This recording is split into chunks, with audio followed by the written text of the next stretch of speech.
Hello and welcome to another episode of Threat Update. I'm Kilian Englert, and joining me as usual is Ryan O'Boyle. Ryan, how's it going this week? Hey, Kilian. I'm doing well. Thanks for having me on. Thanks for being on again. So I know late last year we had talked about it a lot. We had seen a lot of instances of Trickbot, and Trickbot being part of the Emotet kind of deployment and ransomware package there, and the whole kind of attack. And I believe it was about October of last year that Microsoft had made an effort to take down a lot of their infrastructure and resources. But what I found really interesting was it looks like that didn't stop them at this point. I just saw an article, I think it was in Bleeping Computer, we can link to it, that the developers of Trickbot are actually testing out brand new modules. And this one is more around sort of network recon and port scanning and things like that. So building it in. So it sounds like Trickbot's getting a new trick. And that's one of the things that we talked about so much is just that when the attackers compromise something, one of the first things that they want to do is figure out, well, what they're on, but what else is around them.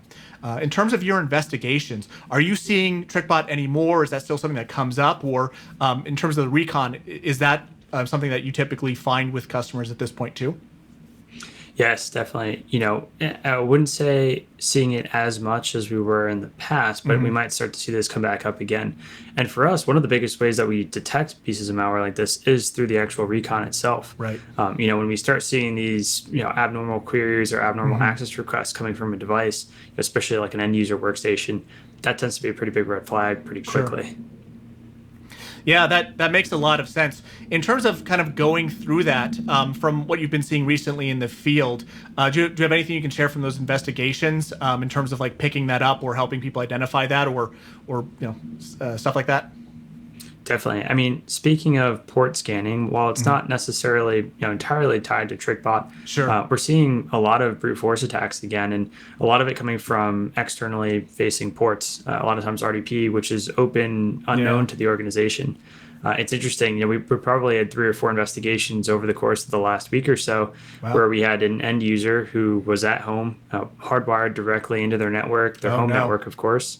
And they don't realize that not using a router or hardwiring directly into the modem bypasses things like basic firewall settings. Sure. And exposes them externally to recon. And there are people constantly scanning the internet, constantly scanning for open ports and open networks like this. Yeah. And it's usually just a matter of minutes from when they plug in to when we start seeing these bad authentications come through. So we're definitely seeing both ends of the spectrum. Right. The very sophisticated pieces of malware that have recon and port scanning and network enumeration built right in, as well as the more, I would say, unsophisticated ones that are still sometimes just as successful. Yeah, absolutely. So in terms of how that looks for us and how we see that, let's say I connected my laptop right to my my internet device, whatever it is, the cable modem or whatever it happens to be, and then I bring up my VPN to connect to work. How is that translating? How is that attack from it being public on there translate back to the work network? If you can elaborate a little bit. Sure. So the authentications will start hitting that laptop or that device that's plugged directly into the internet.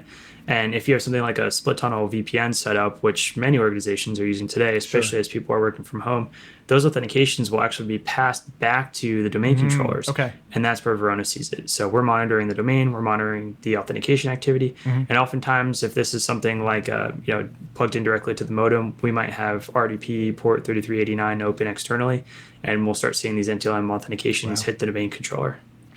That's pretty crazy stuff, but it's definitely good that we have some visibility and can help people with that. So if that's a setup, and you're starting to see those weird authentications, something for our audience to keep in mind if they start seeing that they're not quite sure where it's coming from. Maybe it's some good user education. Just as a PSA to the folks out there watching, we're not going to really get into it in depth on this episode, but it looks like we haven't seen the end of some of the solar winds.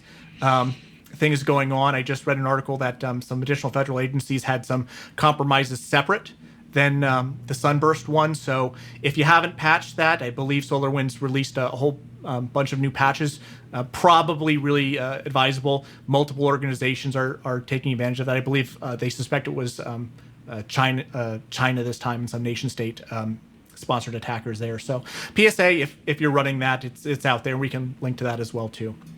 But thanks, Ryan. I really appreciate it. And thank you all for watching. I thought this was really interesting and informative, and definitely great to hear some stories of what you're seeing from the field, Ryan. It's always kind of illuminating about what our customers are facing.